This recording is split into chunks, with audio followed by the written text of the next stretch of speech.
Hello, subscribers. Welcome to a live stream of chat. I'm going to be just going over the notes that I've created for the Bard's Trilogy mod that I've made. I'm hoping to have this released within about a week or so. And this is just general chat. So we're just here to hang out. We're not going to be playing a game tonight. So anything you guys want to talk about is fair game. All right, so unless we have people interact in the chat, I'm just gonna go through all the different changes, every single one.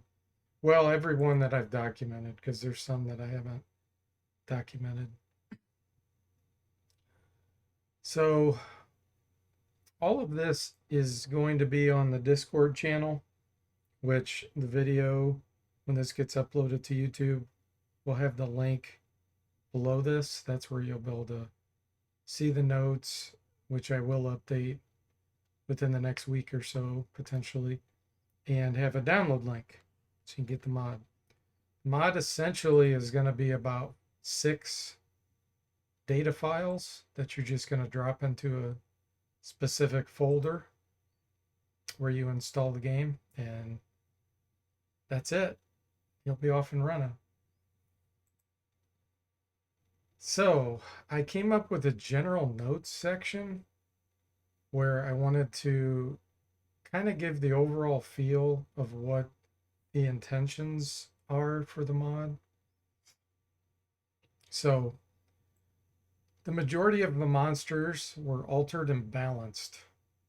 I found that the first volume was decent. It was pretty good.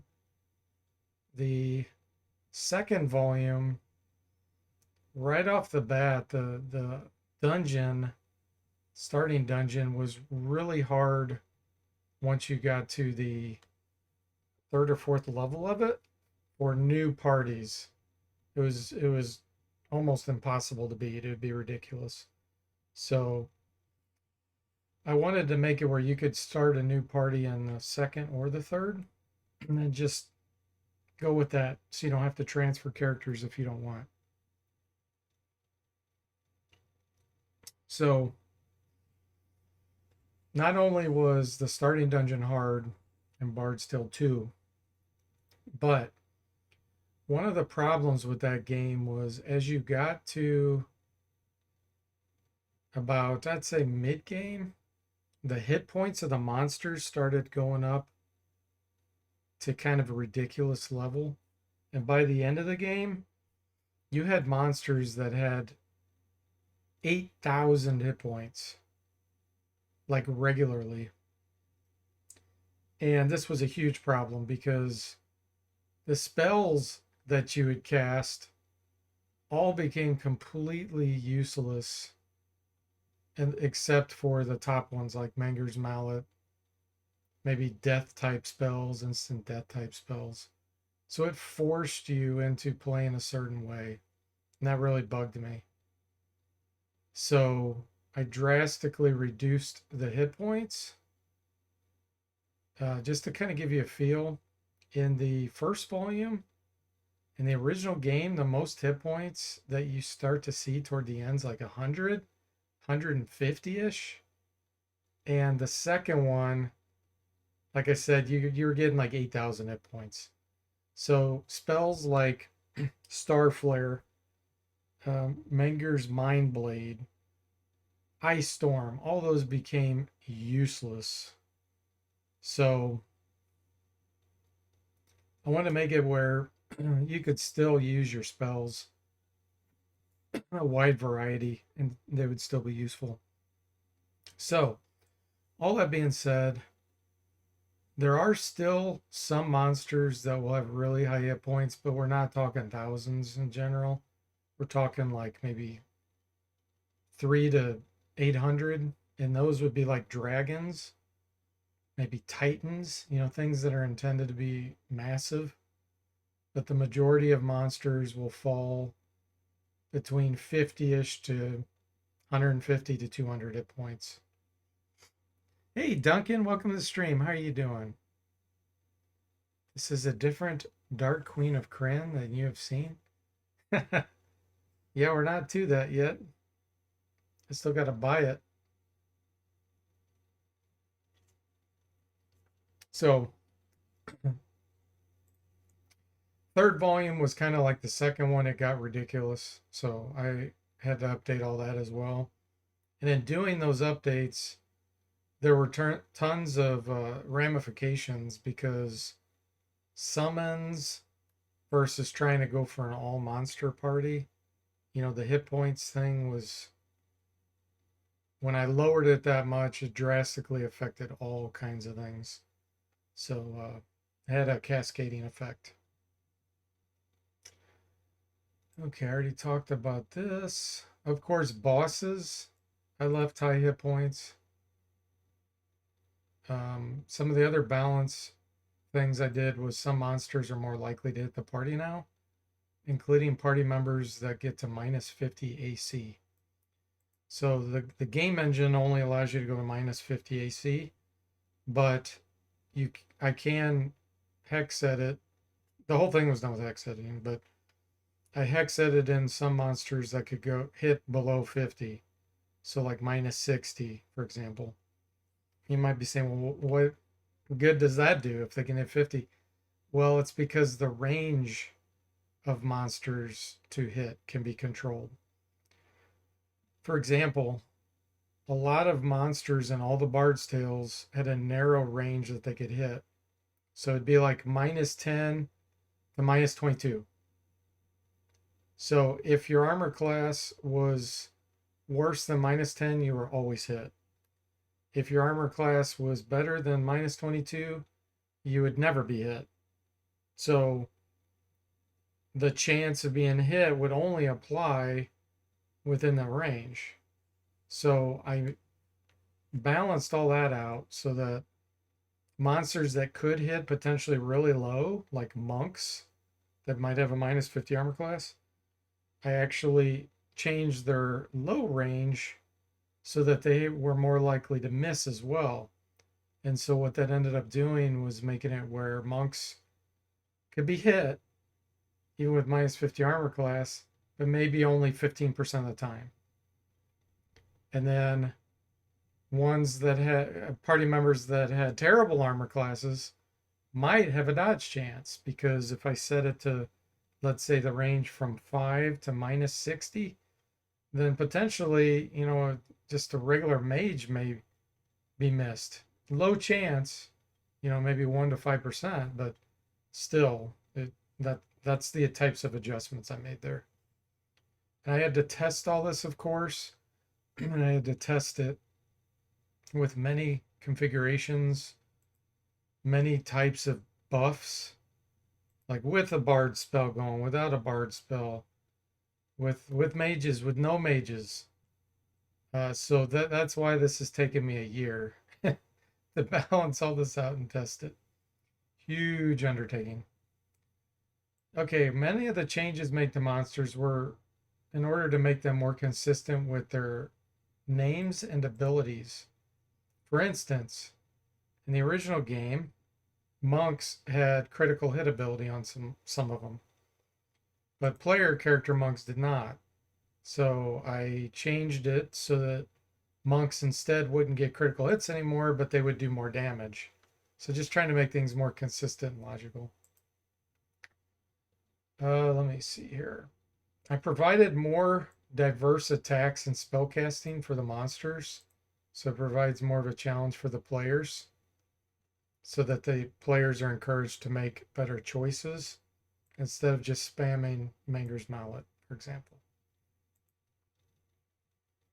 Spell resistance, which is called spell save in the games, ranged attack dodges to hit chance, etc., were all balanced to make new parties capable of progressing. This was especially a problem in the third volume. So the third volume in the original game, what they did was they went overboard with monster magic resistance. And it caused it where you would waste spells that would hardly ever work, And again, they try to force you into certain party configurations, which really bugs me. I like players to have the options. So that was balanced. One goal was to make it possible to beat the game all 3 volumes without being forced into a specific set of classes. The original games required all of these classes at some point. You had to have a bard, a rogue, an archmage, and a chronomancer. If you did not have those, you couldn't beat the game. So now, no other class is required at any point to beat the game, all the way from volume 1 through volume 3. And I just put a note here. There is a non-mandatory dungeon that's in the second volume, which does need a bard to complete. I did not mess with that because that is optional. You don't have to do that dungeon. You sent a message in Discord, Duncan? Okay, cool. Let's see here. In the third volume, progression at the teleport circles depends on simply having any item being used or casting a spell once you've accomplished the previous goals set out by the sage in the review board. Oh, it's a GOG game code for your gold box games. So you always have them now. Oh, wow. Thanks, Duncan. Awesome. I appreciate that. Bill, to get into Dark Queen of Krynn, then we'll be starting that maybe tomorrow. Thank you. I really appreciate that. That was very kind. So what I'm talking about here is in the original third, what you had to do is have a chronomancer, and you got spells like Aport Arborea, and you would be given these spells from the sage at different points in the game as you progressed, and you cast that spell and teleport. Well, I didn't want to have to force you into a chronomancer. So now what the game does is it checks what goals you've accomplished and then allows you to progress without the chronomancer. You don't need to cast a spell. You just use any kind of item, like a torch, it doesn't matter what it is. Cast any kind of spell on one of those circles, and if you fulfilled the requirement, like let's say you killed one of the bosses to go to that area, then you will be allowed to go. So that's how I got rid of the chronomancer. You can still have a chronomancer because I did give them some new spells, some unique ones that we'll talk about later. So they are kind of a fun option still, but you don't have to have one. Okay. So I added a lot of new items and I replaced useless and redundant ones. A lot of the other items were given updates to like their properties, benefits, spells, etc.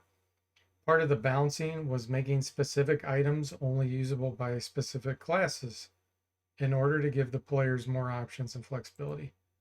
I also adjusted a lot of where items were found, making them more appropriate based on the difficulty of the area. In the original games, you would sometimes find items that were just really, really dumb at the point in which you got them, like thieves' darts.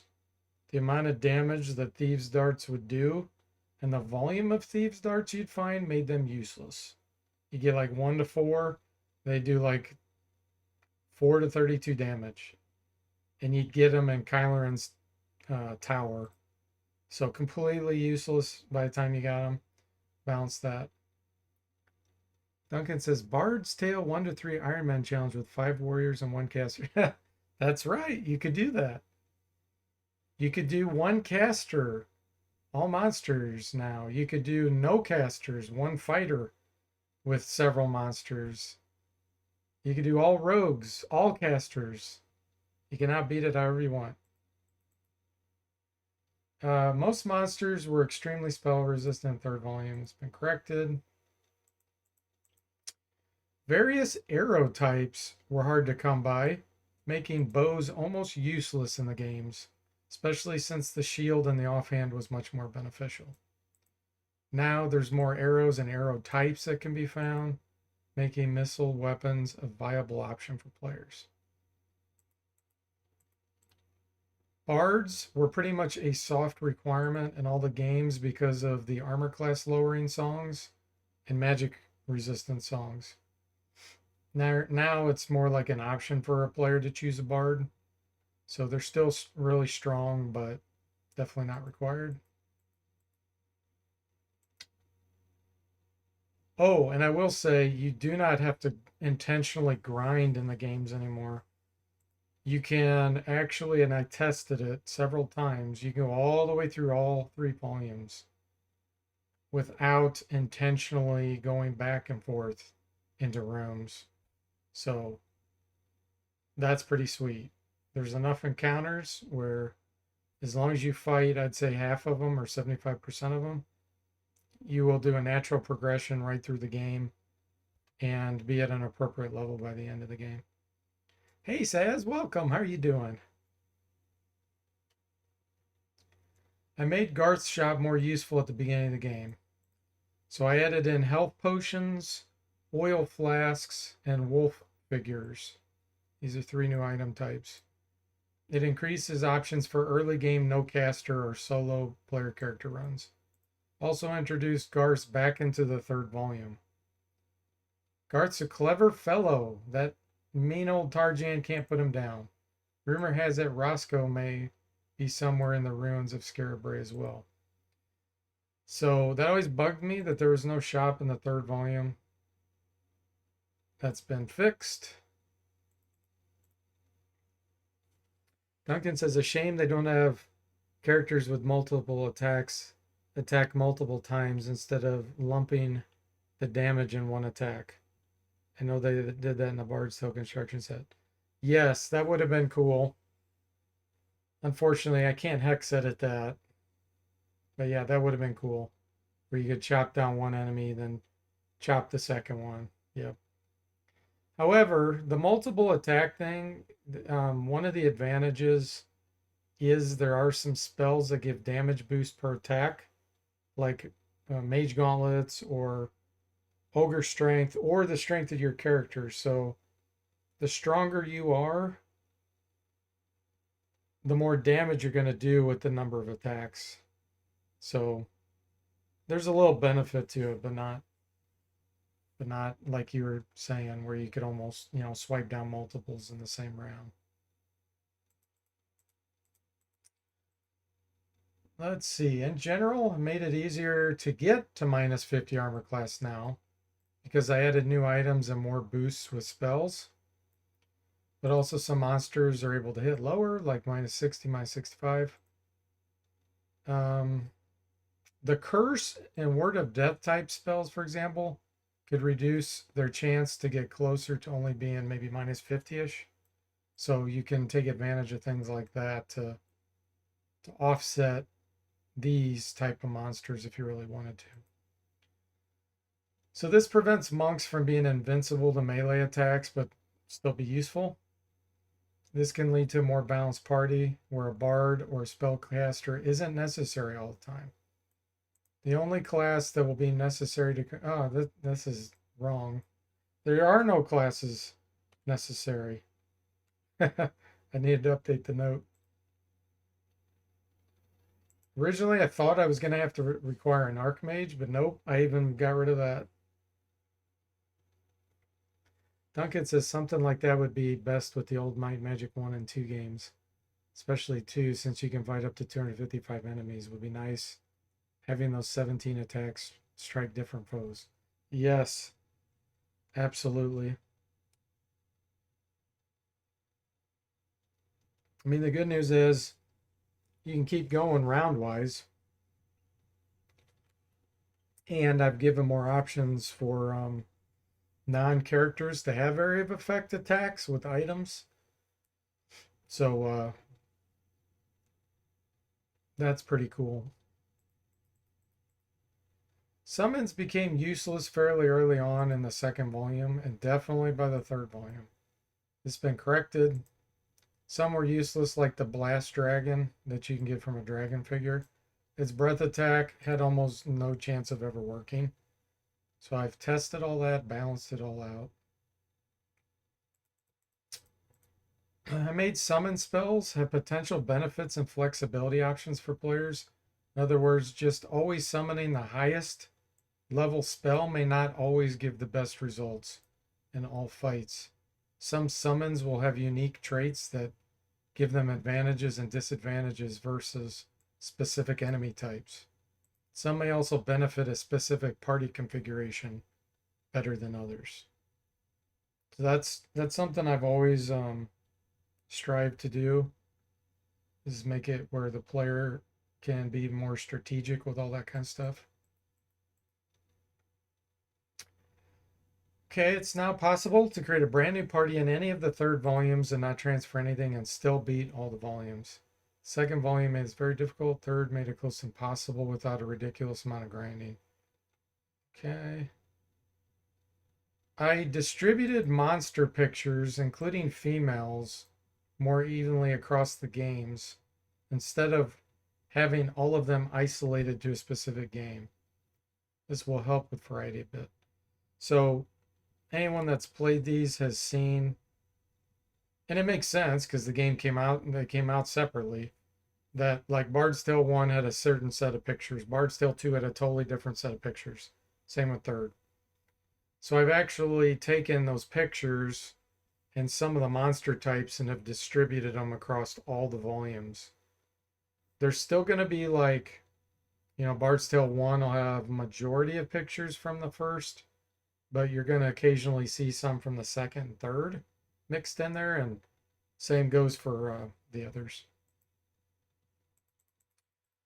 All right, I have fixed multiple bugs, but these are the only ones I can remember. I know I fixed more than this, but I fixed the bug where Repel Dead was hurting non-undead monsters. So you could cast it and it would hurt anything. Now, for the developers, to be fair to them, the original game was the same way. In the original game, Repel Dead would hurt non-undead. So they kept it true, but I know they didn't intend that in the original, so I fixed that. The Curse and Word of Fear spells actually reduce the party's chance to hit as well as the monsters when the party cast it. So I fixed that. So essentially that basically makes everyone, it made everyone not be able to hit anything.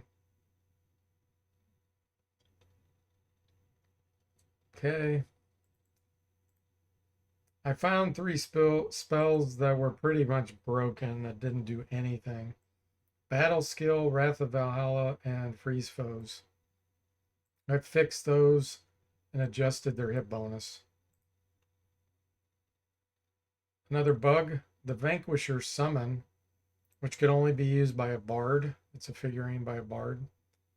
Had horrible armor class. It was like 9. It was not that way in the original game. So fix that. Like I said, I know there were more bugs, but I can't remember what they were. All right, now we're getting into specific changes. And there's a bunch that I have not meant, I won't mention that aren't in this section as well. But these are going to be really specific. I replaced the mandolin with shurikens in Garth's shop. You can buy 10 shurikens for 600 gold, and they can be thrown 30 feet. So again, I tried to make the shop somewhat useful in the beginning because like once you bought your basic equipment in the game, you never bought anything there again. It was useless. It's still going to get to that point, but it'll last you a little longer. I replaced the mithril sword item with health potion because there's already mithril mace and some other mithril weapons. There was no need for a sword. It was kind of a redundant item. This does 1 charge of Word of Healing. It casts 300 gold. So that's kind of nice for a non-caster party, for example. Or if you just want to have some extra healing in case you run out of spell points in a dungeon. I replaced leather armor. Wait a minute, is that right? Yeah, I did. I replaced the leather armor item with the health potion and Garth's. So that's how I was able to fit that in, because Garth's only has certain number of items it'll sell in the beginning. And you'll easily find leather armor. So there's no point to that. I replaced the short sword, which was a pretty much useless weapon, with a spell spear, which is worth 1,000 gold and can be thrown 40 feet. In melee, the spell spear does 3 to 18 damage with +2 to hit. In ranged, it does 12 to 48. And all melee can use this. So this item was in Bard's Tale 2, but it was completely useless at the point you got it. It was way too late, and it was just lame. So I'm like, okay, if we put it in the shop and introduce it into dungeons a lot earlier, it's actually useful. And it gives you something to spend your money on. So I made it do 12 to 36 damage now instead of 5 to 20.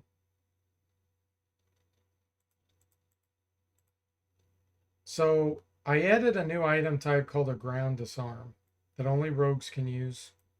And it casts trap zap at 30 feet in dungeons. I always thought it was dumb that rogues could only disarm traps on treasure chests. So now they can disarm them on the ground. So now you don't need a conjurer to disarm those traps.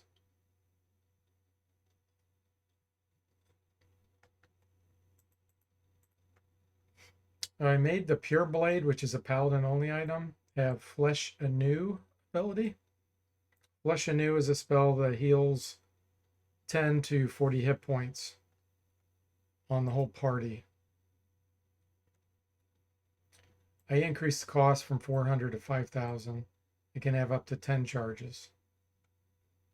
And it does 2 to 40 damage. I made Thieves' Darts have 20 charges. They only, I think, had 1 to 4 in the original game. They have 20-foot range and they do 16 to 64 damage. Cost is still 5,000. That's a rogue only item. I made the Troll Staff have 5 regeneration charges and do 15 to 30 damage instead of 4 to 16.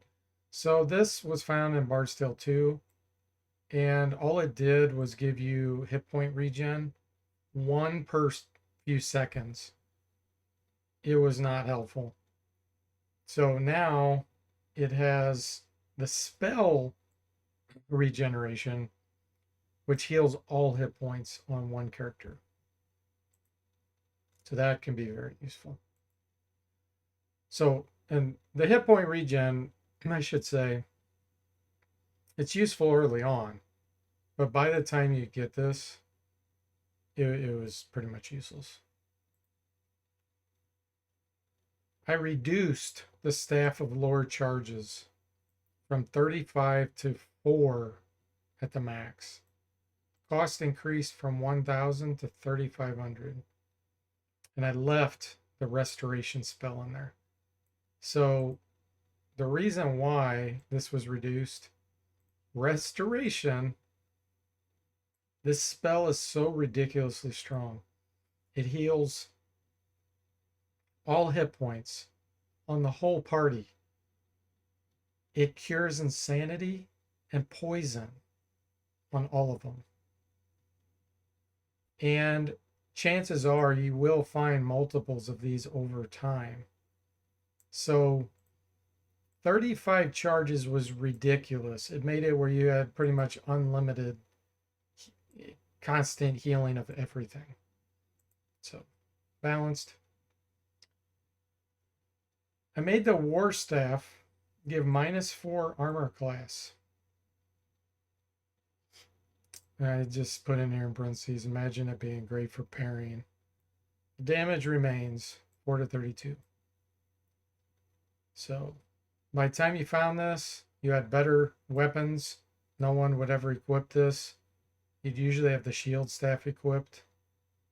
So this actually is like twice as good as the shield staff. I replaced finding instances of leather gloves with ground disarm.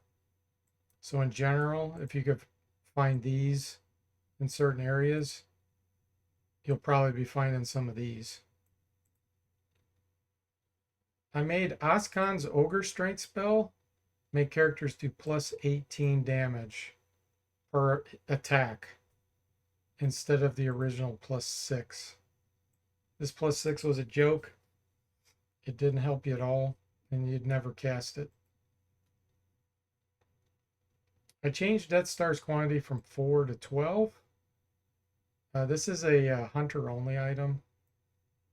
And I changed it from being a weapon to being an item. So in these games, you have slots for items that you can equip. There's a special type called an item, and there's one called a weapon. The shurikens in the originals were in the item slot. Well, these are shurikens. For some reason, the game had it in the weapon slot, so you couldn't equip a weapon. Just really weird. So corrected that.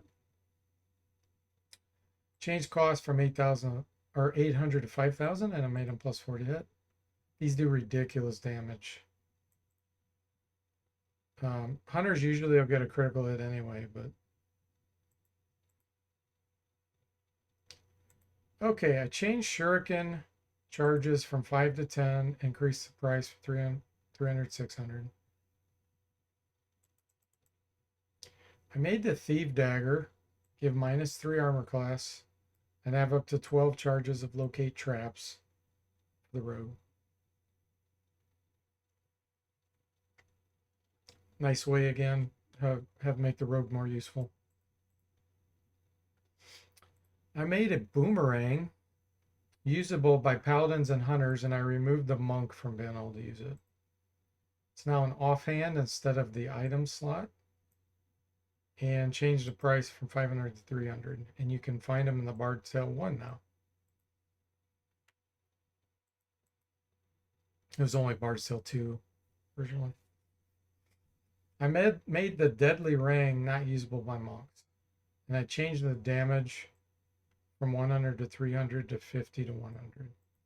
This is like a really strong boomerang that can go a lot farther. I think it goes 70. The regular boomerang, I think, goes maybe 30 or 40. I made the Sword of Pack cost 10,000.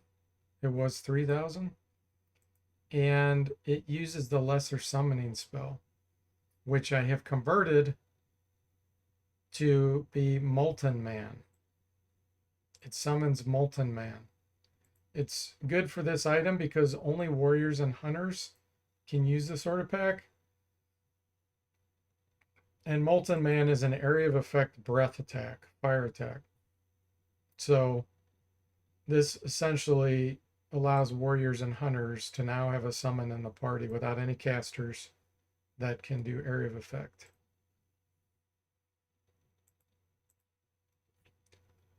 I made the Sorcerer's Staff give 3 armor class boost instead of 2.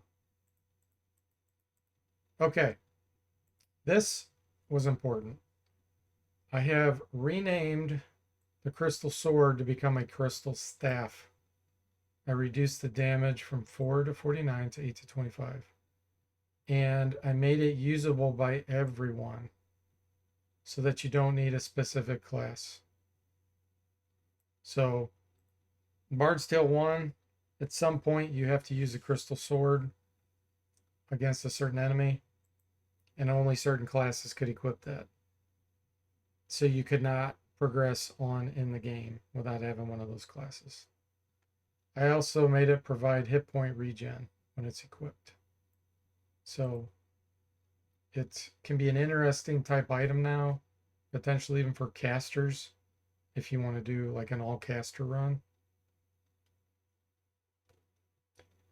I made spirit drums, cast summon phantom, which is a specter,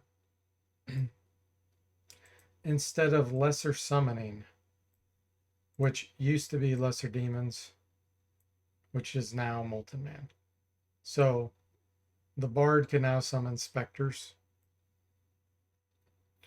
And I'm not sure, I'm not going to mention, yeah, I don't think I mentioned in the notes the specific changes I made to all the summons. So that'll be up to a player to figure out, like advantages and disadvantages, because they do have a lot of different advantages and disadvantages, including some hidden traits that you're not going to know, like initiative, their spell resistance, their chance to dodge missiles, all that kind of stuff. I'll leave that up to a player to figure out. I made the troll ring cast giant strength up to 10 charges. It also still has hit point regen as well. I created a new Hydra ring item. It does what the original troll ring did in Bard's Tale 2. So it gives hit point regen of 1. But you can find it earlier. You can even find it in Bard's Tale 1. So this is kind of a cool item since you can find them pretty early.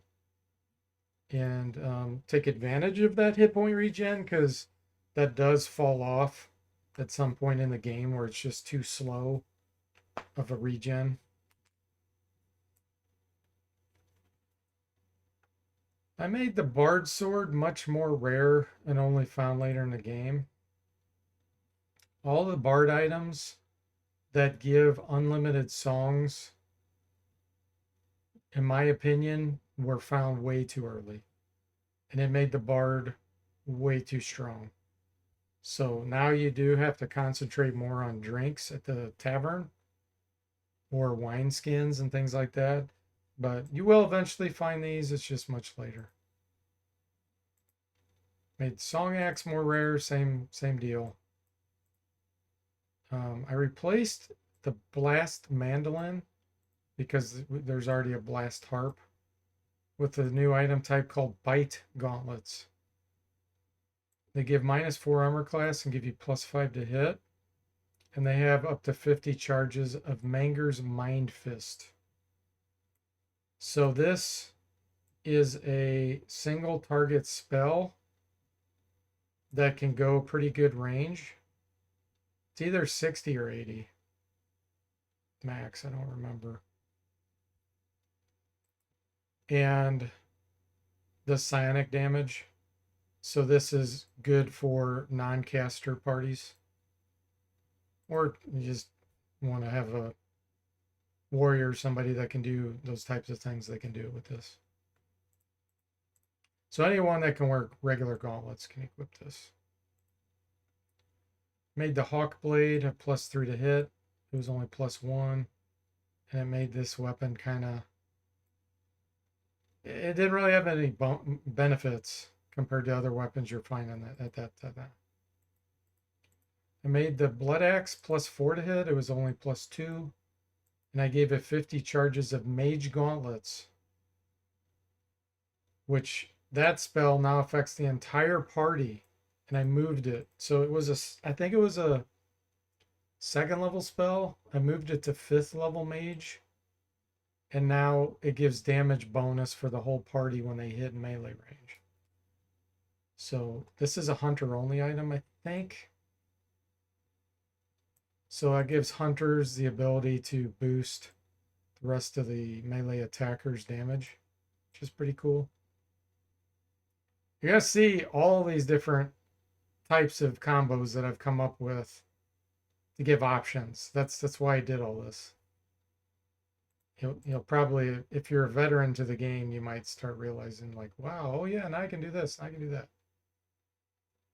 I made the broom item cast Far Foe instead of major levitation. Reason being, the alley's carpet already does that, and it can be used by anyone. So it made the broom useless. but now you can push enemies back. This is good for a caster party. If you want to keep pushing monsters back that are trying to advance toward you and keep blast them with spells. I made mithril equipment. This is across the board. Give +2 to hit, +2 extra damage. Adamant equipment, +5 to hit, +5 damage. Diamond, +10 to hit, +8 extra damage. So like in the original game, most of the diamond weapons were so useless. The damage they did was low, and you didn't really get any benefit out of them. But this +10 to hit can really be beneficial for non-caster parties when you start hitting monsters that have really low armor class.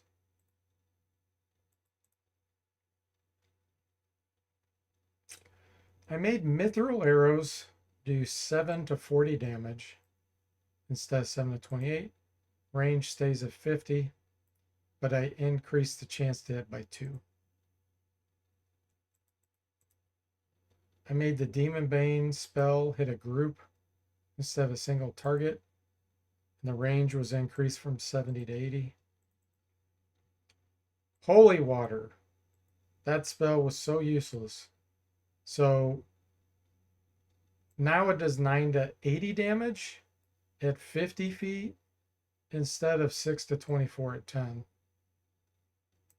Because by the time there's some undead monster 10 feet away and you're casting this, which is doing joke damage to him, you're never going to cast it. This, on the other hand, as they're advancing forward, and you could do potentially, this is 45 damage on average about. Let's see. Yeah, 44.5 damage on average. You could take them down, especially even something like a vampire or something that's a little tougher before it could reach you. I made the mace do 48 damage instead of 1 to 8. Broadsword does 3 to 12. Can no longer be used by monks. Not that monks would be using it really, but it was kind of inconsistent. All bard instruments that had breath attacks now do 1/2 of their previous damage. They did way too much damage.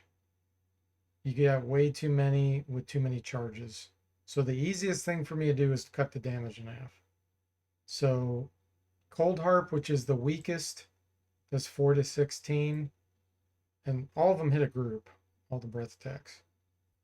And the largest damage is the Clyde Lyre, which you find in Bard's Tale 3. Now does 90 to 360, which is still an extreme amount of damage. It was double that. It was 180 to 720. It was just stupid. Okay, I made the Spectre Mace be +5 to hit, and the damage increase from 8 to 29 to 12 to 29. I gave it an auto resurrect ability when equipped, when a player is killed. I also gave it 20 charges of Spectre Touch.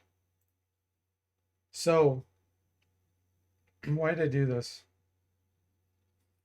The Spectre Mace. Let me make sure I got the right one. Yeah, the Spectre Mace drains levels when you hit enemies. Unfortunately, the way it's implemented in this engine, you can only drain a max of 1 level on an enemy, which essentially all it seems to do is reduce their hit points by like 4 or 5. That's it. So if you try to heal, it just has lowered their max hit points by like 4 or 5. So it really had no impact against monsters. You also can only be drained 1 level, which again is, I think that was kind of a mistake. They should have made it where you could be drained multiple times. you know, and then eventually if you get drained 10 levels and you're only 10 level, you die. They didn't do that. So the way I improved this was with these things here. The auto resurrect makes this thing very useful when you find it. This weapon may do a little less damage compared to others that you find in the same area. However, if your character gets killed, let's say you have a warrior, he'll automatically resurrect at full hit points, and then the mace will disappear. So that's pretty sweet. Gives you good options. Duncan says hit point drain scam. Yeah. Yeah, I wish they would have implemented it differently, but they didn't. I made the soul mace, not to be confused with the specter mace. Be able to have one charge of Baylor's Spellbind. Increased cost from 2,000 to 4,000. What does this spell do? It allows you to force any monster into your party as long as they fail their saving throw. So this can give a non-caster party the ability to force monsters into their party, which is fun. I mean, you can already do that if you get the Spectre Snare in the first Bard's Tale.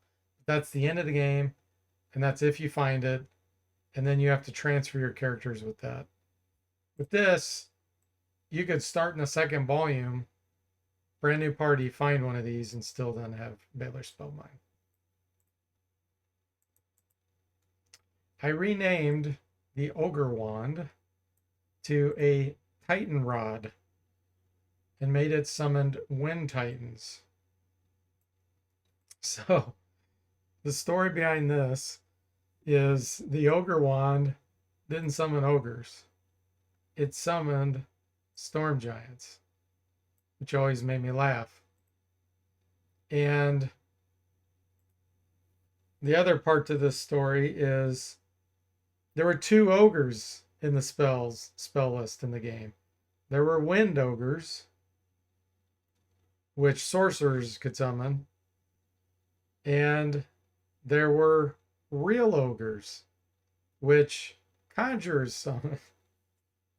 They were both the exact same monster.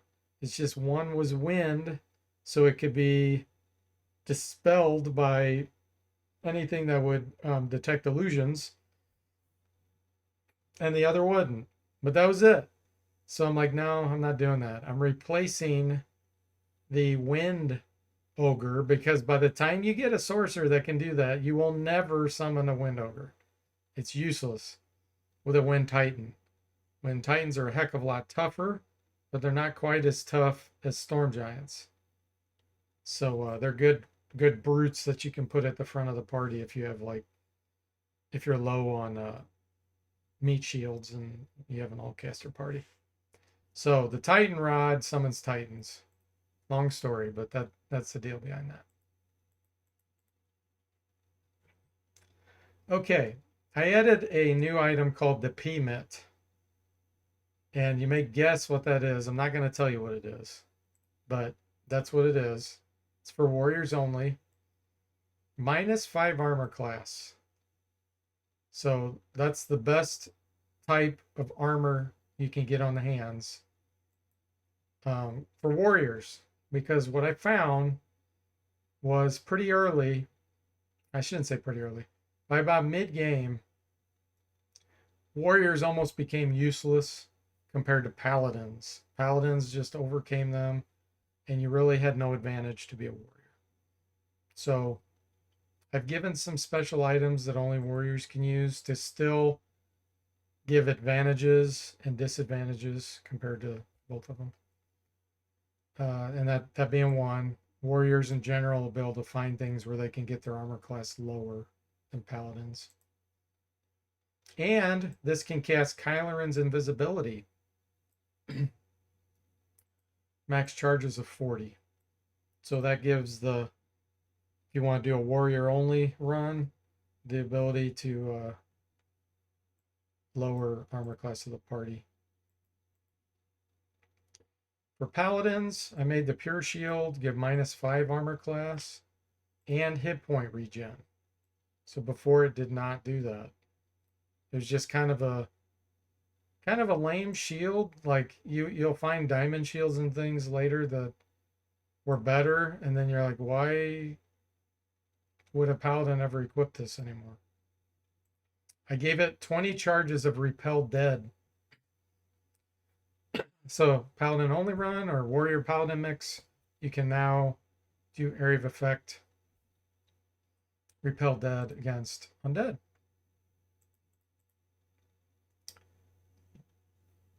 Can't go wrong with paladins. That's right. Okay, Wind Wolf, which again, same deal. Conjurers could summon wolves, sorcerers would summon wind wolves. Exact same monster. So I replaced the Wind Wolf with a new thing called an Air Samurai, which costs 8 spell points. So it'll be essentially a wind version of a samurai. And I think I made samurai build to throw shurikens. Hear that? Or they can, no, they throw a boomerang. The ninjas that you can summon can throw shurikens. So these can throw boomerangs or attack in melee. I already talked about that. Wind Dragon is now 12 spell points. Evidently it was less than that and it was too cheap. Wind Giants 14. I removed the ability for monks to wear chainmail and mithril chain. That never made sense to me. I removed the ability for the rogue to wear mithril scale because they could not wear normal scale. I think this was just an oversight by the developers. I made the preclusion spell only cost 20 spell points, step 40. I have no idea why they made this 40. Because what this does is blocks monsters from being able to summon. That's it. This was way too expensive. Hey, Mr. Spock, welcome. How are you doing? Amazing work on the mod. Thank you. Appreciate it. It's been a long time, but I'm super excited. I sure hope others enjoy it. I made the Beyond Death spell cost 50 now instead of 18. And I said, raising the dead should be expensive. It always bugged me that it was just so easy to raise the dead. Shouldn't be possible. You're doing well? Glad to hear it. Thank you. Yes, I am as well. Heal All. This spell, again, this was even worse, overpowered than Restoration. The spell used to heal all wounds for every party member and raise dead on every party member. It was ridiculous. So now it only raises the dead on one person, and then it does a full heal on that one person. And then I drastically increased the cost to 95. So you can do it, but that's going to be really expensive in a fight. Hey, Bo, welcome to the stream. How are you doing? I am doing great. Thanks for asking.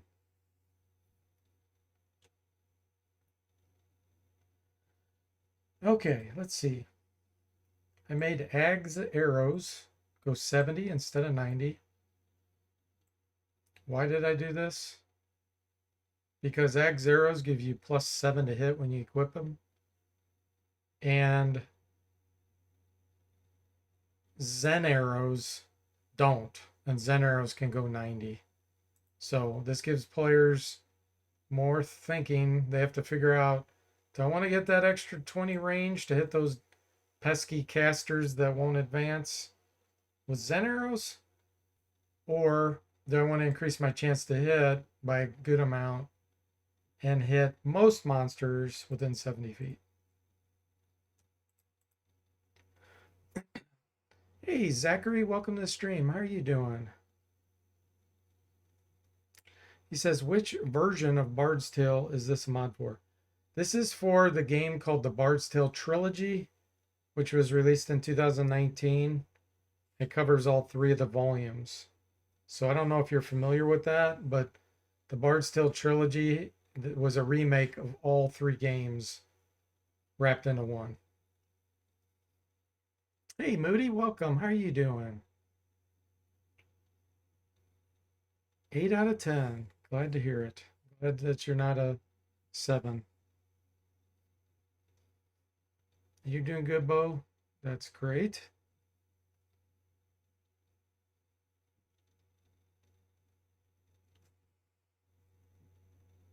Zachary says, I played the originals on Amiga a long time ago. Remember them being a little buggy? Yes, I have fixed a lot of those bugs. So if you haven't played the remaster, I highly recommend it. And I would highly recommend using this mod, which I'm going to release probably within a week, because it'll make your experience with the Bard's Tales amazing. Okay, let's see. I gave the Morn Blade, which is a hunter only item, I think. Yeah. 1 charge of Beyond Death. So you can bring, so a hunter can raise someone from the dead. And then the Morn Blade goes away because it only has 1 charge.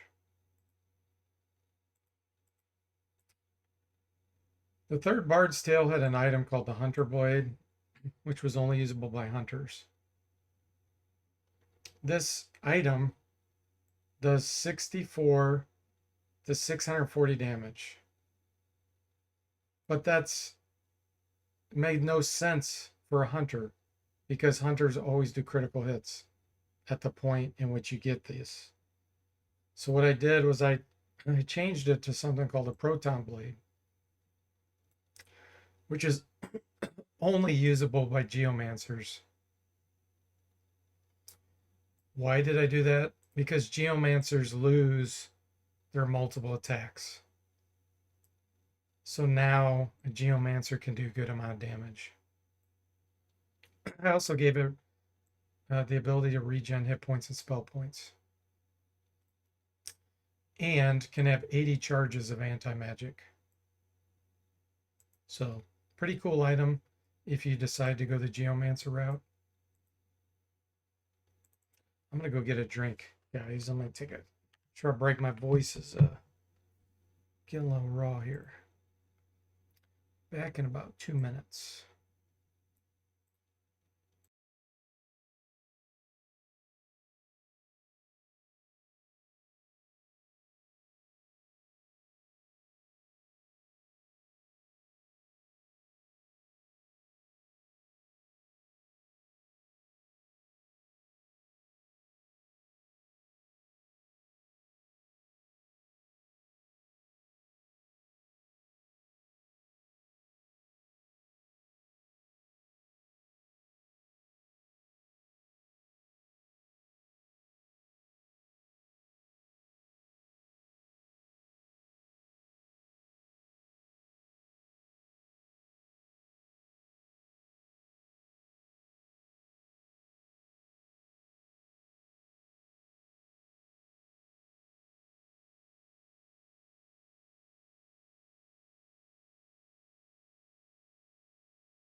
Hey everyone, I'm back.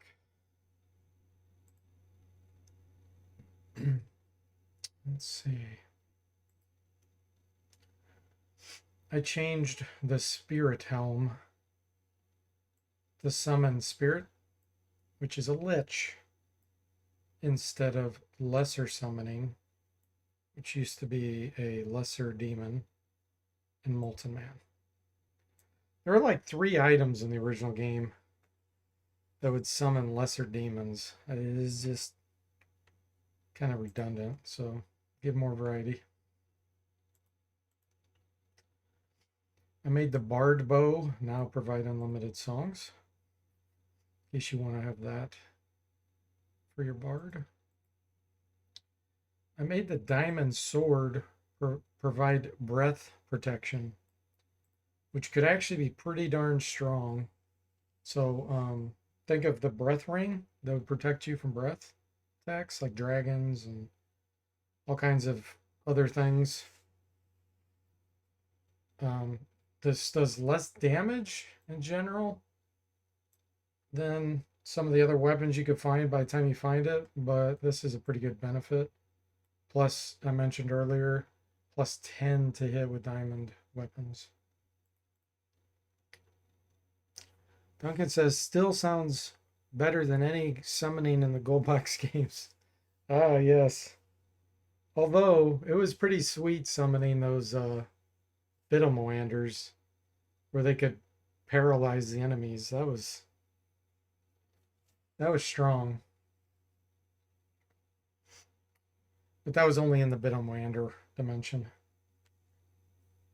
I made the Song Axe provide a bonus to run, in addition to the unlimited songs.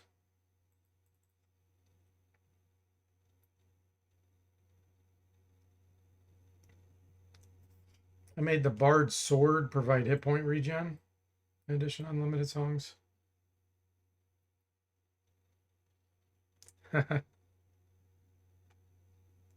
I made the Ring of Accuracy increase hit chance by +7.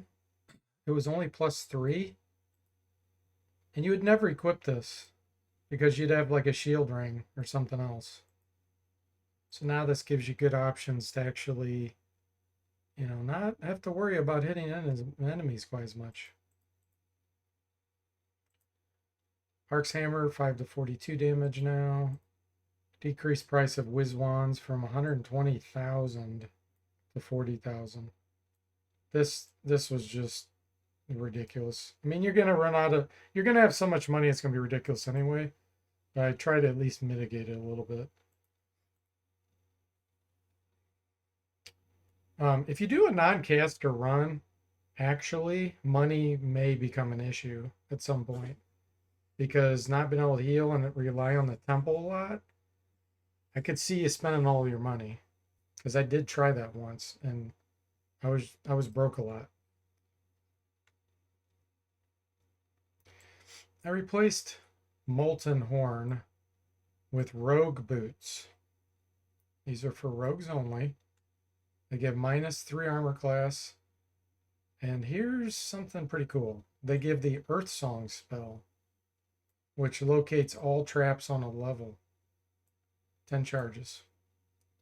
That's actually a spell from Bard's Tale 3. So I brought it back to the first, second, and third volumes with this item. So if you can find some of these, that's pretty sweet for a rogue.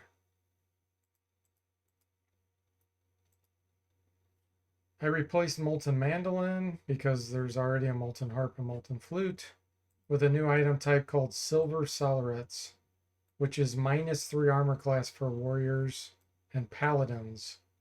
It's a boot position item. So the game did not have enough boots. I get speed boots. I'm trying to think if it even had anything else.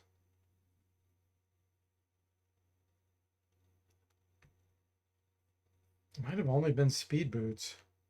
So again, a cool way to be able to get a slight armor class decrease for warriors and paladins. I changed black arrows to do 140 to 300 damage. They were 200 to 800. They go 70 feet. Now only hunters, warriors, paladins, and geomancers can use them instead of all melee.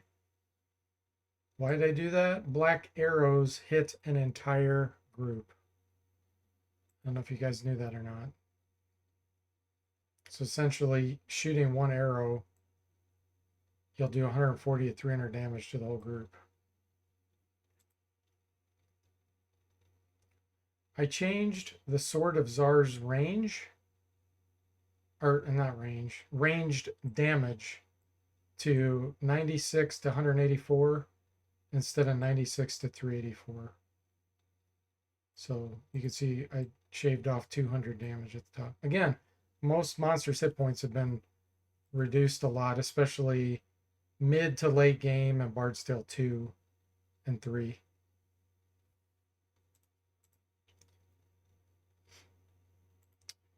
I added stealth arrows into Bard's Tale 1 and 2 as a replacement of one of the diamond daggers.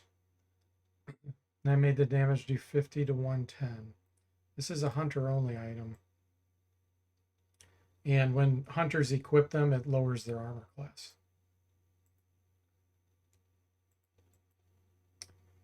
I replaced dynamite with a hex ring, which is a new item, which casts curse up to 50 charges. And I put that ring in all 3 volumes.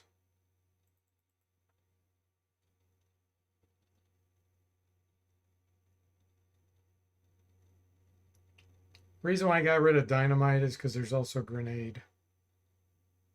They do the exact same thing. They cast Manger's Mallet. I added a Sure Hand amulet into Bard's Tale 1 in the final area, replaced the Thieves' Dart instance. There's a lot of these kinds of things I did that I didn't mention that aren't in the notes. Added some Thieves' Darts into Bard's Tale 2 and 3. I gave the Flame Sword the Flame Column spell up to 35 charges.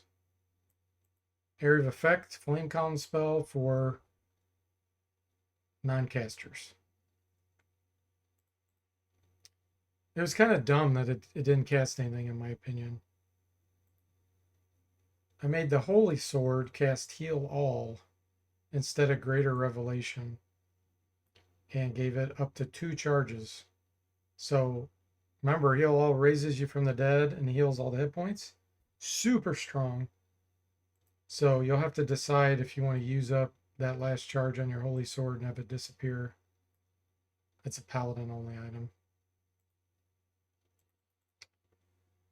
Holy Avenger has 1 charge of a new summon spell that I created called Angel.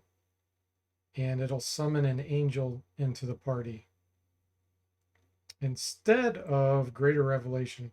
I don't know why they were so obsessed with making Greater Revelation on all these items. These are Bard's Tale 3 items. So it's just Greater Revelation is such a low level spell. It made no sense. I also decreased the damage this does to 8 to 120 instead of 8 to 261. Made the Troth Lance do 37 to 100 instead of 37 to 261. I replaced the Flame Knife with a Frost Knife, which is a rogue-only weapon that can cast Frost Force, which goes 80 feet, up to 20 charges. This is actually a Chronomancer spell in the 3rd volume. It's pretty strong, so this gives rogues a powerful long distance area of effect attack if you can find them. I made Purple Heart do regeneration instead of restoration, and it was a Bard's Tale 3 only. Put it into the 2nd volume as well. I made the Death Hammer have plus 10 to hit. It was only plus 5. And it's a weapon for only warriors and geomancers. I also gave it 20 charges of Death Strike. It was funny. It was called Death Hammer. It didn't do anything with death.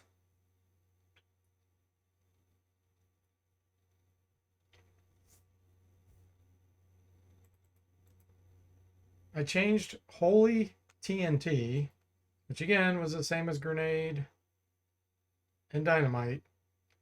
I changed it into a special warrior-only weapon called Barbnet, which casts War Strike up to 20 charges.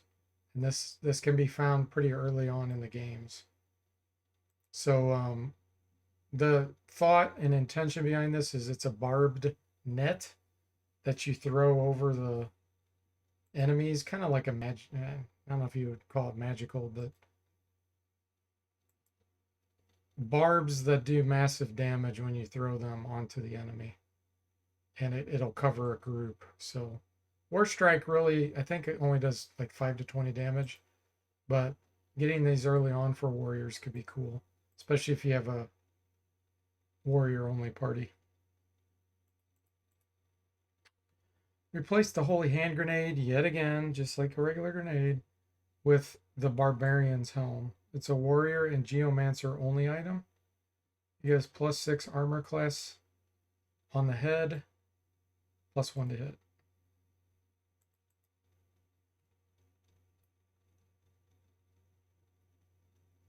I made arrows do 3 to 18 damage instead of 3 to 12, so that's a little boost. I changed the Song Axe and some of the monster throws axe type attack to do 64 to 160 damage instead of 64 to 256. So again, just balancing out those high damages on some of this stuff.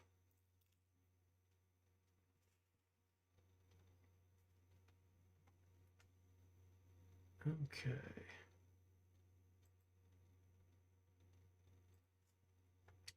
So second volume, Bard's Tale, you have to find these wand segments. And as you find them, they give you unlimited charges of something. The 6th segment was Heal All. So in the original game, you had unlimited charges that would resurrect and heal all wounds on every party member. Michael Cranford, what were you thinking? So I changed it to do the Flesh Anew spell instead, which only heals 10 to 40 damage on the whole party and cures poison and insanity. So much, much weaker. I had a new item type called Pain Arrows that do 200 to 450 damage, +4 to hit, but their range is only 40. So really strong arrow attacks, but shorter range.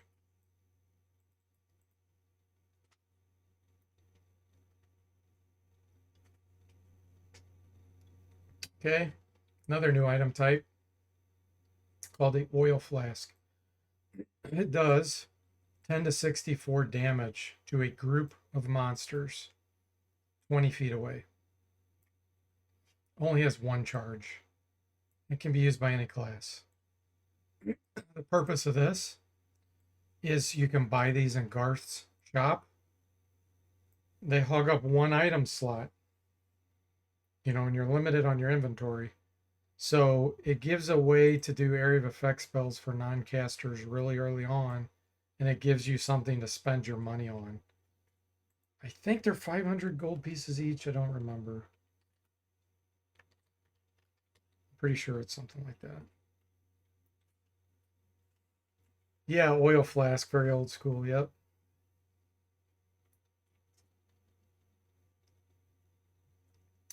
Okay, so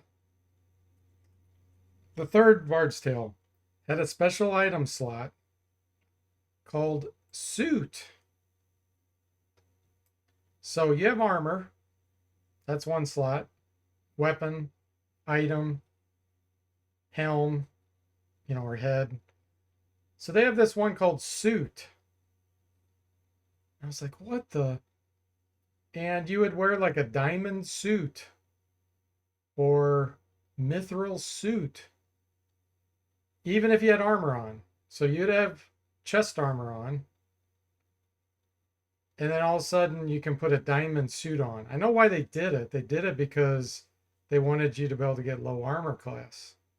But I just thought that that was silly that they called it a suit. So I replaced it with legs, which is much more logical. You have upper body, which is armor, and then you have legs like greaves or chausses that you can wear. So the diamond suit now becomes rune greaves. So these are magical greaves, have the same effect as the diamond suit, but this is what they're called, and they're worn on the legs. Mithril suit is now zeal greaves. There's more too that I'll mention later. Yeah, here's one, the iron greaves. So third volume had youth potions, which could cure aging. You don't need those.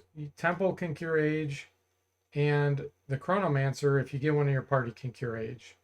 So it'll make you be more strategic than just finding these all over the place and never having to worry about aging. So I replaced youth potions with iron greaves and distributed these throughout all 3 volumes. It gives -5 armor class on the legs. So this is kind of a way early on in Bard's Tale 1 and 2. I shouldn't say early on. You can find them in the Bard's Tale 1 and 2 volumes now, which can get you extra lower armor class on your warriors and paladins because there weren't suits in those volumes. So it's kind of a weak suit.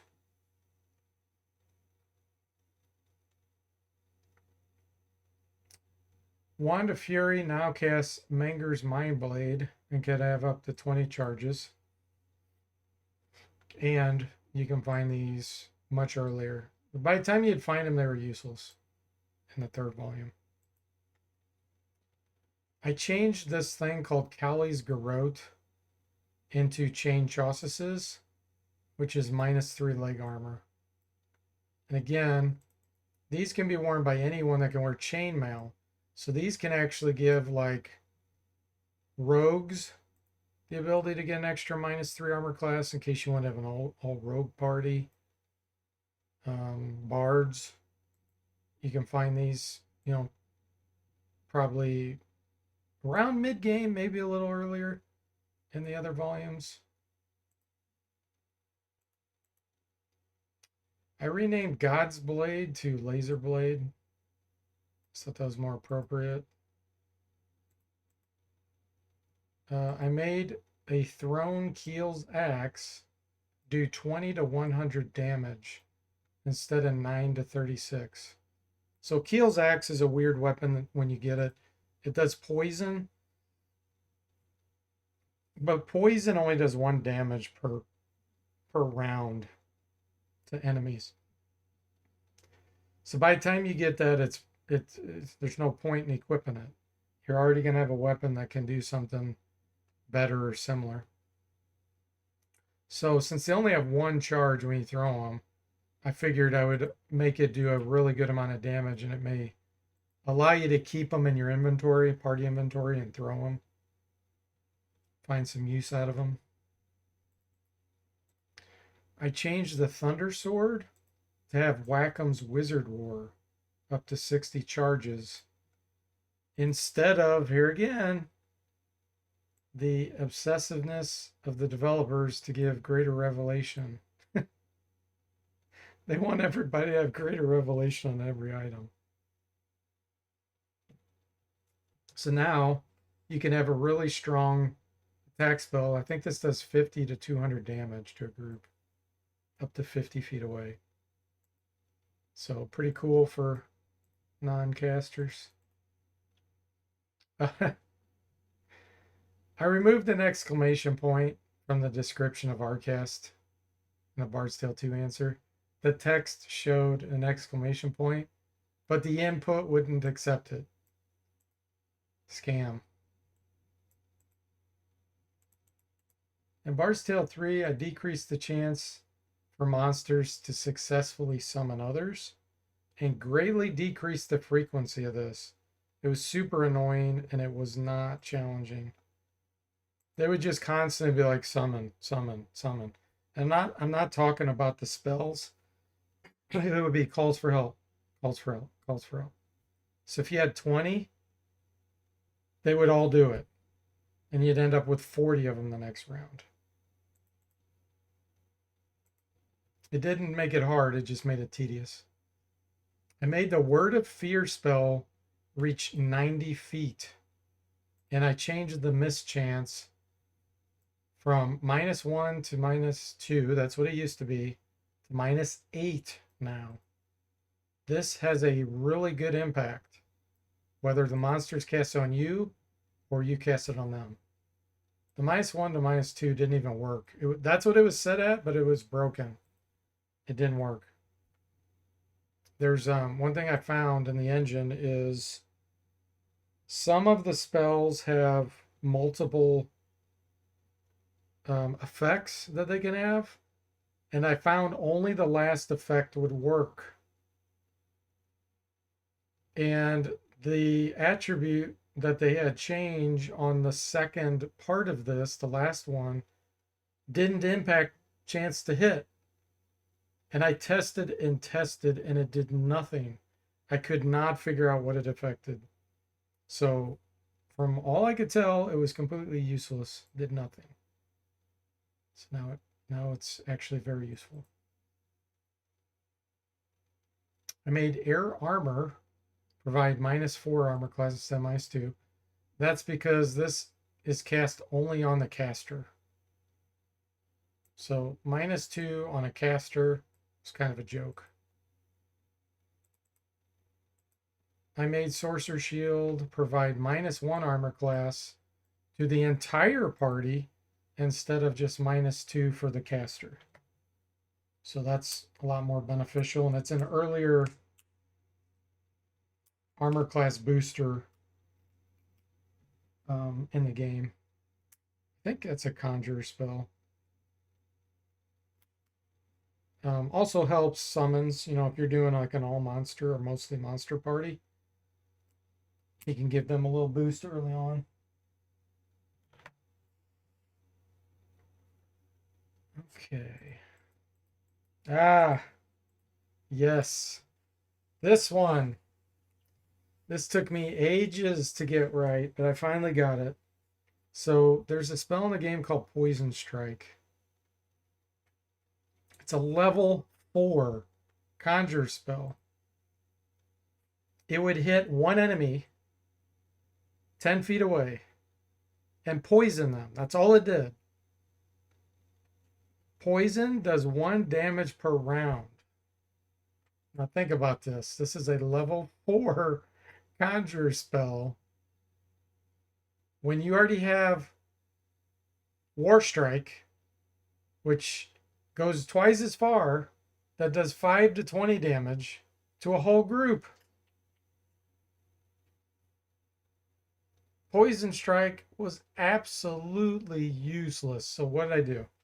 I made it hit all enemies within 70 feet. It poisons every single one of them. But here's the caveat to that. The game engine, because of some kind of limitation in it, only causes the poison damage to happen on 1 monster per group. Now, if that monster dies, then the next monster in that group will automatically start taking poison damage at the end of each round. So there's still a benefit to having them all poisoned because it will eventually hit more. So if you're in a fight that takes 10 rounds, and let's say you're fighting four groups, you'll do, in theory, a total of 40 damage right there across those monsters. But that's still too weak. Still too weak. So in addition, I made it do 1 to 8 damage on impact. That was hard to hex edit, but I finally figured it out. So hits all enemies within 70 feet, does minor damage. 1 to 8 isn't much, but it's every enemy within 70 feet plus they're poisoned. So after all my testing, I found that for a level 4 conjurer spell, that actually makes this spell finally very useful. Especially considering conjurer's farthest attack spell, I think it's 30 feet. So now they have the ability to hit those pesky casters way back there. Okay, another spell that was absolutely useless in this remaster was Wither Strike. It doesn't, when a monster gets aged, it doesn't seem to do anything. I've tested it out. It doesn't seem to affect their armor class, their chance to hit, nothing. I think it just doesn't do anything. So on your party it does though. So I didn't want to remove that effect in case monsters cast on you. So what did I do? I added a 15 to 50 damage bonus to it. Since it only hits a single foe and it's only a 20-foot range, this damage is appropriate early on and can still be useful and still encourage you to cast this.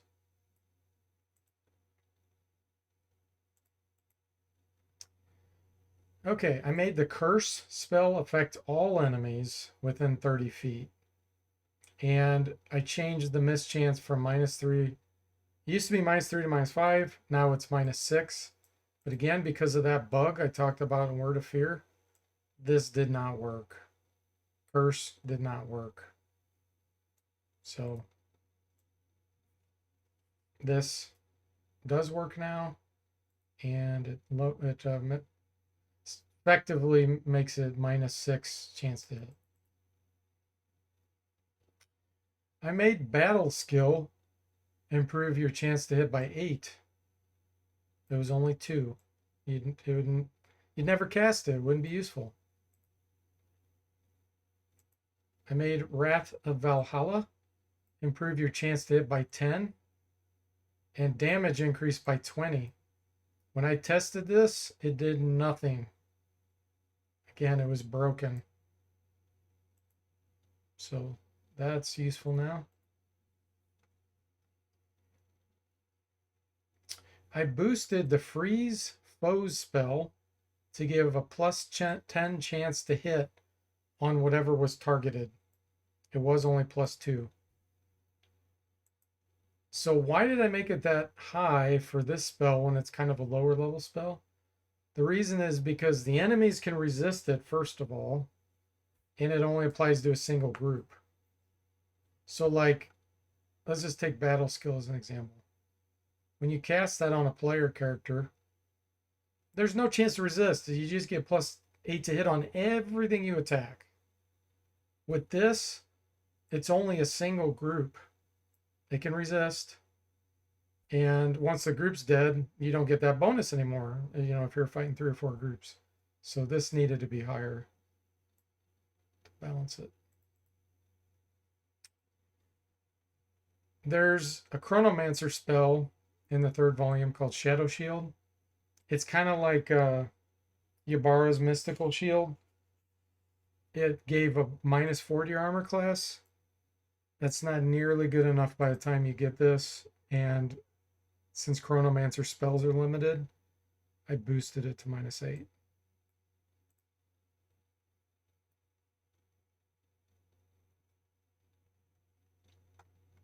Okay. Manger's Mallet, which was an Archmage spell that you get in Bard's Tale 2 and 3. It used to do 200 to 800 damage. Now it only does 100 to 200.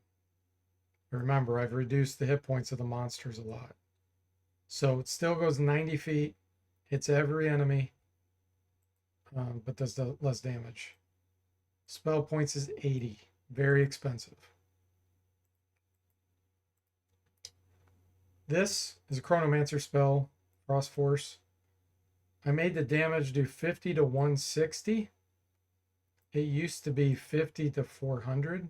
So good drop there, but it goes 80 feet. I added a new spell. So this is an interesting spell. It's called Kulo's Magical Blade. It does 80, and this is for Chronomancers. I should have said that. It does 80 to 400 damage. So it does a ton of damage, but it only is 10 feet. So they have to be in melee range, and it only hits a group. Now here's what's cool about this spell. It checks the monster's missile dodge resistance, not their spell save. There's no spells in the game that do that. So this gives Chronomancers a unique edge over other casters, because when you convert to one, you lose all your other spells.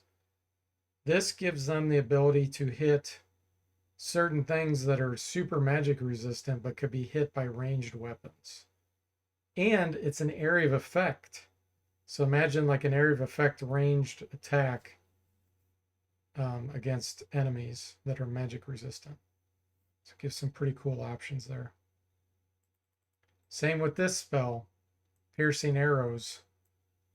It's again a Chronomancer new spell. It does 50 to 100 damage, so it does a lot less, but it can go 50 feet.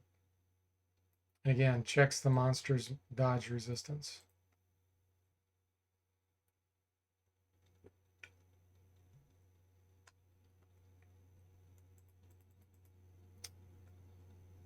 Another one, Liquid Vesicant. It does 30 to 60 damage, so it does even less, but it hits all enemies within 70 feet. Checks dodge resistance again, missile dodge resistance. So this is a really cool way to, if you're fighting tons of enemies and they're within 70 feet, you could do massive amounts of damage with this, especially if they don't have good missile dodge, but they're good with spell resistance. Another Chronomancer spell. This already existed. Wither Fist. Before, it used to do 300 to 600 damage to a group 20 feet away. Now I have it hit all enemies within 20 feet, but it does less damage. 120 to 230. All these adjustments I've made is to give balance and to give player options, so that you choose spell point usage, range of enemies, consider their hit points, consider all these, factors, and then you pick the best spells.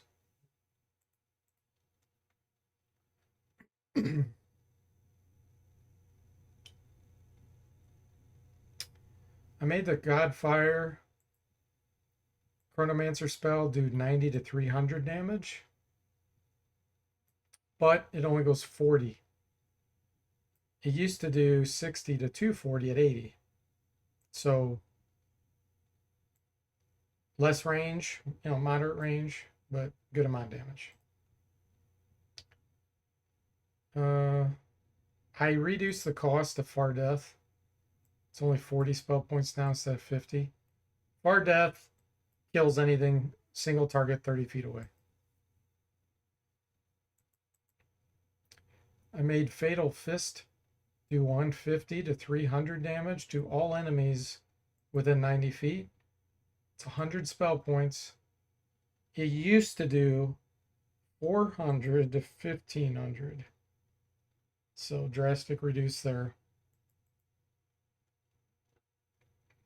I've changed the Force of Tarjan spell to cast Frost Force with Sandstorm instead of Wither Fist with Sandstorm.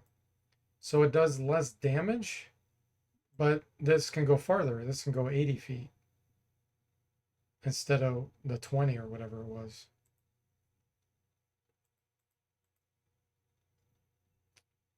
I made the Trebuchet spell and the Bard's Song Keel Overture only go 20 feet instead of 90. And the damage drops down to 50 to 175 instead of 150 to 600. This was ridiculous. When you had a bard and you learned Keel's Overture, every round you could just play that song and do 150 to 600 damage to every single enemy.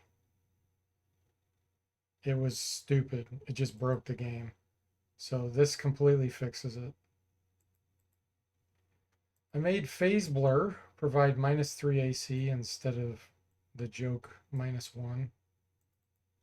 I made Kylo Ren's Vanishing Spell provide -6 instead of -5. Why? Because this spell only applies to the caster. So it got a little boost there, even though it's a lower level spell.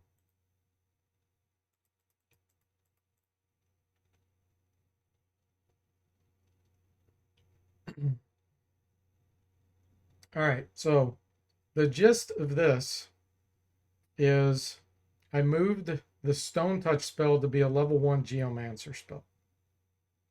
I wanted to give the Geomancer something useful early on and take away one of their useless spells early on and give it to someone else.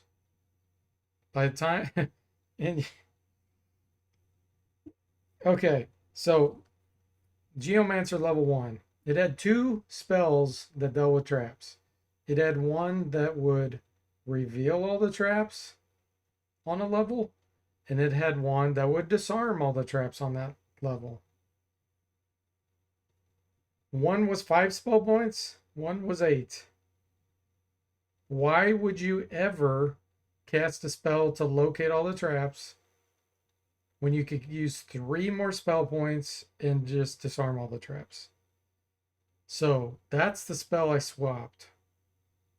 The one that locates all the traps is no longer Geomancer. They get Stone Touch. The one that locates all traps has now been brought back to a caster, maybe Sorcerer. I'm not sure. I'll have to see who I gave it to. I gave it to one of the other casters that you can get in Bard's Tale 1, 2, and 3. So now that locate all traps you can use the whole game. So that's one thing.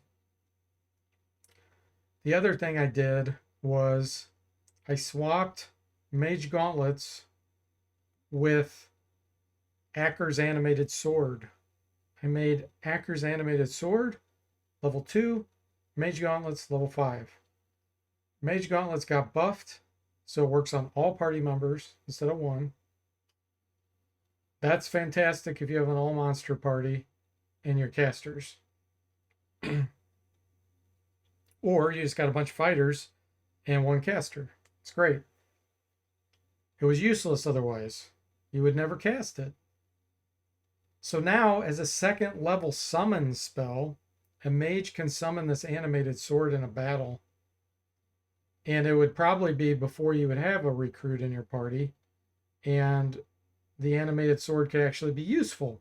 Because what happens is once battle's over, the animated sword disappears. It's not a permanent summon. So nothing changed on it. It just went from a level 5 that you would never cast to level 2 that now is viable. I changed Nuke, which is the God of Damurung spell, which is a secret spell you can learn in the 3rd volume. I changed the damage from 1,000 to 3,000, all the way down to 200 to 400. So it's still super strong based on how I've reduced hit points on monsters, but it's not, absolutely ridiculous. I made the Divine Halberd only usable by paladins. I don't understand why, with that name, anyone else could have been able to use it.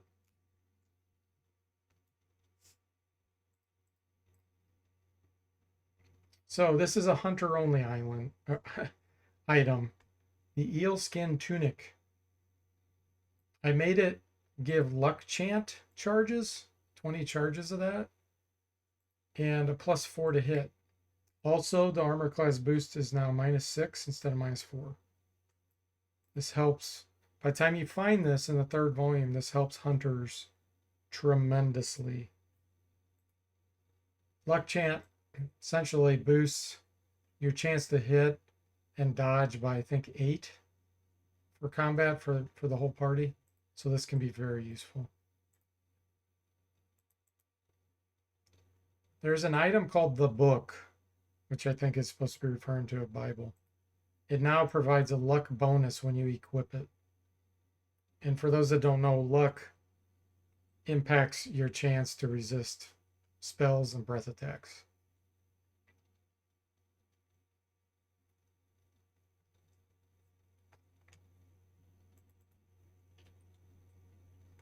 I made the Strike Spear have unlimited Death Strike instead of unlimited Far Death. This was a bit too strong. Have an unlimited Far Death at 30 feet. 10 feet's acceptable. I made the Blood Mesh Robe grant -8 armor class to casters instead of -4. By the time you find these, this could be a little boost. Otherwise, there was 0 benefit to this item. I renamed Diamond Staff to Arcanic Staff. Renamed Diamond Flail to Volcano Flail and gave it 20 charges of Trebuchet. Again, area of effect for non-casters. I added a new wolf figurine, which is in Garth's shop, so that you can summon real wolves early on in the game and have something to spend your money on, in case you want to like do a solo run or something. Let's see, in Bard's Tale 3, I made the towns give much worse equipment. They were given ridiculously strong items like titanium plate, Thor's hammer, etc. Yeah, the item, Bard's Tale 3's item generation was so screwed up. Like when you would get things.